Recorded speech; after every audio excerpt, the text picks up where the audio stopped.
नमस्कार, जय हिंद मेरे भाई। आपके अपने परिवार में स्वागत है। मैं एस परवीन। तो मेरे भाई, आज का जो सबसे बड़ा टॉपिक है वो है कि मैं किसी भी एग्ज़ाम की तैयारी कैसे करूं और बहुत कम टाइम में अपने सिलेक्शन ले सकूं। तो इसके लिए मैं कुछ आपको स्ट्रेटेजी बता रहा हूं कैसे करना चाहिए। तो सबसे पहले आपको होना चाहिए कि नहीं, आपको एग्ज़ाम को सिलेक्ट करना है कि आपको कौन सा एग्ज़ाम को टारगेट करना है। तो अगर एग्ज़ाम आपने टारगेट कर लिया कि एसएससी हमें करना है या एसएससी जीडी करना है, एसएससी जीडी करना है, ठीक है, या आपको रेलवे करना है या अदर किसी का भी अगर आपको तैयारी करनी है, तो पहला जो हमारे पास आता है कि हमें उसके सिलेबस को जानना बहुत ज़रूरी होता है। क्योंकि जैसे आप सिलेबस के बारे में जान जाते हो ना, तो 40% वहीं आपका काम हो जाता है। तो पहले हम जानेंगे कि सिलेबस कौन सा है और किस किस टाइप के क्वेश्चन आते हैं और कैसा पैटर्न है। तो अगर हम मान लेते हैं, हमें पता है कि इसमें आपको कोई भी एग्ज़ाम की बात करें तो लगभग मैथ सभी में रहता है, ठीक है। फिर आपके पास आता है रीजनिंग, रीजनिंग भी आता है, चाहे एसएससी ले लीजिए, रेलवे ले लीजिए, ठीक है, या जीडी ले लीजिए। मैथ्स रहेगा, रीजनिंग रहेगा, और फिर आपका होता है जीए, जनरल अवेयरनेस, ठीक है, और एसएससी के स्पेशल के लिए इंग्लिश हो गया आपको, ठीक है। तो ये सारी चीज़ें होती हैं कंपटीशन में, मैथ्स होती है, रीजनिंग होती है, जीए और इंग्लिश। तो अब आपको यहाँ पे सोचना है कि सर मैं मैथ्स कहाँ से पढ़ूँ, इंग्लिश कहाँ से पढ़ूँ, मैं शुरुआत कैसे करूँ। तो देखिए, सबसे पहली बात, आपने तो इंटर कर रखा होगा, ये तो जाहिर सी बात है, क्योंकि बिना इंटर के तो आप तैयारी इसमें आ नहीं सकते हैं। तो सबसे पहली बात होती है कि आप एक मॉक टेस्ट उठाइए, ठीक है। चाहे आप एसएससी का करते हों या एसएससी जीडी करते हों या रेलवे का तैयारी करते हो या अदर एग्जाम का तैयारी करते हों, आप उसको प्रीवियस ईयर का एक सेट लगाइए। जब आप वो प्रीवियस ईयर का आप सेट लगाइएगा ना, तो आपको पता चलेगा कि आपने कितना अटेम्प्ट किया और कितना टाइम लगाया और कितने क्वेश्चन गलत हुए और कितने सही हुए। इससे आपको एक आइडिया मिल जाएगा। फिर आप क्या करोगे, फिर आप समझोगे कि मुझे सबसे ज़्यादा कहाँ काम करने की ज़रूरत है, कौन सा टॉपिक पे ज़्यादा फोकस करने की ज़रूरत है।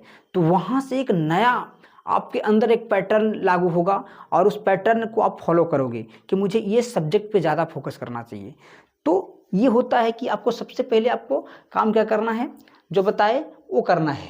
चलिए, अब बात आती है कि चलिए सर, सबसे पहले बात करते हैं मैथ्स, क्योंकि मैथ्स हमें ज़्यादा डर लगता है और मैथ्स स्टूडेंट को बिल्कुल डराता है। उसका सबसे बड़ा रीज़न पता है क्या है, कि मैथ्स के कॉन्सेप्ट को समझ नहीं पाना और मैथ्स का एक फोबिया बना लेना कि मेरा 10 में अच्छा नहीं था, 12th में अच्छा नहीं था, तो मैं कैसे अच्छा कर लूँगा। बिल्कुल हो सकता है मेरे भाई। देखिए, ये ज़रूरी नहीं है कि आपने 10 में मैथ अच्छा नहीं किया, 12th में मैथ अच्छा नहीं किया, या आप आर्ट्स बैकग्राउंड से हो या कॉमर्स बैकग्राउंड से हो, ये सब कोई मैटर नहीं करता। आप मेहनत करने के लिए तैयार रहिए। मैथ्स आपका था, आपका है और आपका ही रहेगा। और जब मैथ आपका है तो सिलेक्शन भी आप ही का होने वाला है। तो डरना नहीं है, आपको बस मैथ के सवालों से लड़ना है, ठीक है। चलिए, तो आते हैं मैथ्स कैसे करना है। सबसे देखिए, मैथ्स का 3 गो टाइप्स होता है।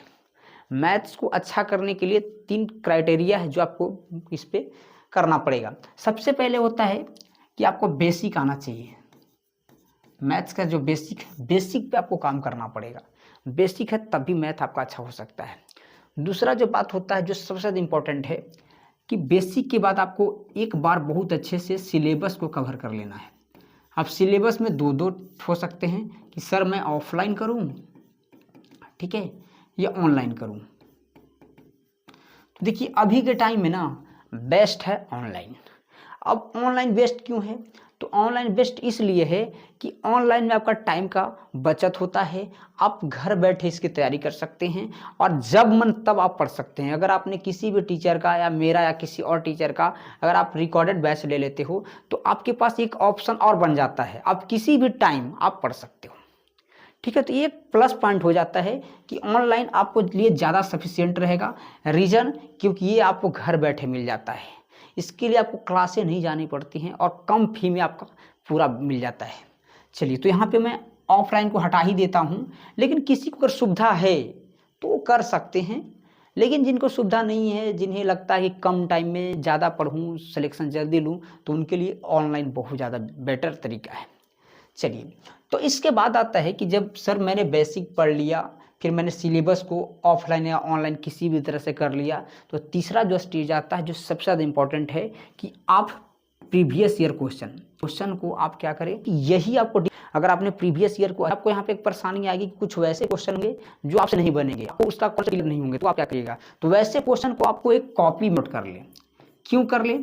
क्योंकि ये क्वेश्चन को आपको अलग से पढ़ना है, अलग से रिवीजन करना है।